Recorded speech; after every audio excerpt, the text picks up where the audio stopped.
we're getting our we're sending stuff over to the Senate. Well, most of the product that we've done is, except now we may have added in the last day or so, and some of what we added is Senate to the bill, like a hearing. Bernie doesn't like hearing. Excuse me, Bernie loves hearing. Manchin doesn't want hearing in the bill and all that stuff. So some is Senate oriented, and then we had the family medical leave. We figured if they're putting things in, then we can put something in. What the hell?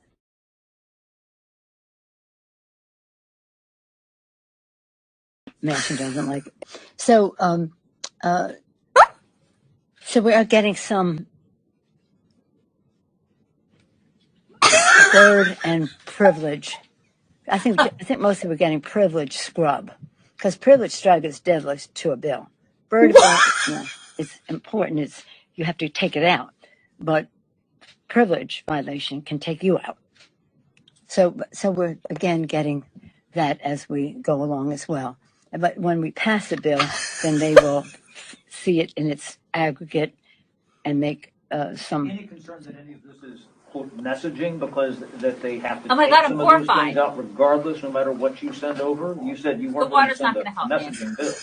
No, we're not sending a messaging bill, but we want to be sure that what we send is not birdable or bird bath or privilege scrub. They're the two What?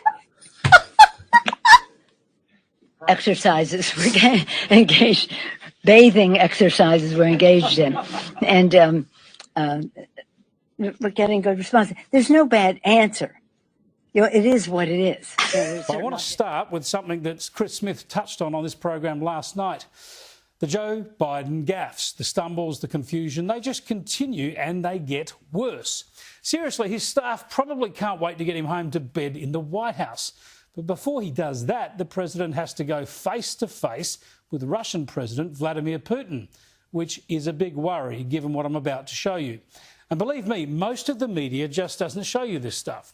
Now, some of these clips are a bit long, but I want you to get a proper sense of what's going on here, a proper sense of how the US president is handling it.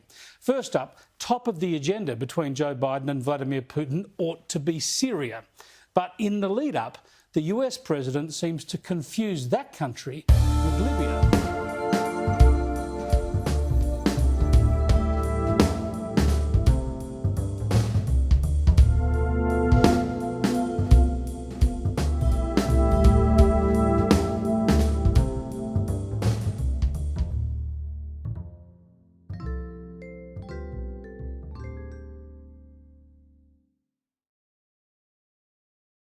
We could work together with Russia. For example, in Libya, we should be opening up the passes to be able to go through and provide food assistance and vital assistance to a population that's in real trouble. I think I'm going to try very much hard to. It is. And by the way, there's places where. I shouldn't be starting off and negotiating in public here, but let me say it this way. Russia has engaged in activities which we believe are contrary to international norms, but they have also bitten off some real problems they're going to have trouble chewing on. And for example, the rebuilding of Syria, of Libya, they're there. And as long as they're there without the ability to bring about some order in the region, and you can't do that very well without providing for the basic economic needs of people. So I'm hopeful that we can find an accommodation where we can save the lives of people for example, in Libya.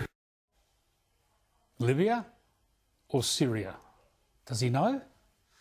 Wow. Putin must be trembling in his boots, hey, on the eve of this summit.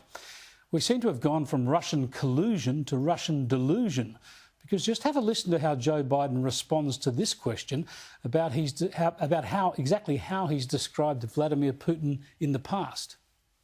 In a weekend interview, Vladimir Putin laughed at the suggestion that you had called him a killer. Is that still your belief, sir, that he is a killer? And I'll continue the trend if you don't mind of asking a second question. Do you believe if he does agree to cooperate, then what kind of a challenge do you find yourself in? How would you ever trust him? And if Ronald Reagan said trust but verify, what do you say to Vladimir Putin? To answer the first question, I'm laughing too. They actually, well, look, I mean, he has made clear that the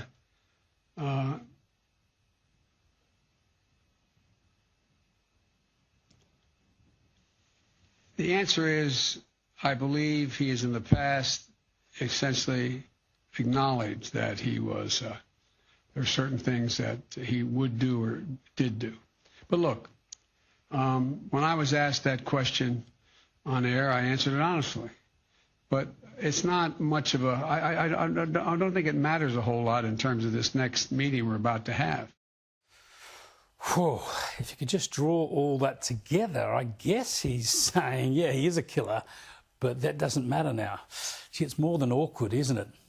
Biden's going to be representing the interests of the free world when he confronts the belligerent Russian president in their Geneva summit tomorrow. And it's hardly shaping up as Rocky Balboa versus Ivan Drago, is it? I said before the election that the Biden campaign had all the hallmarks of a weekend at Bernie's effort.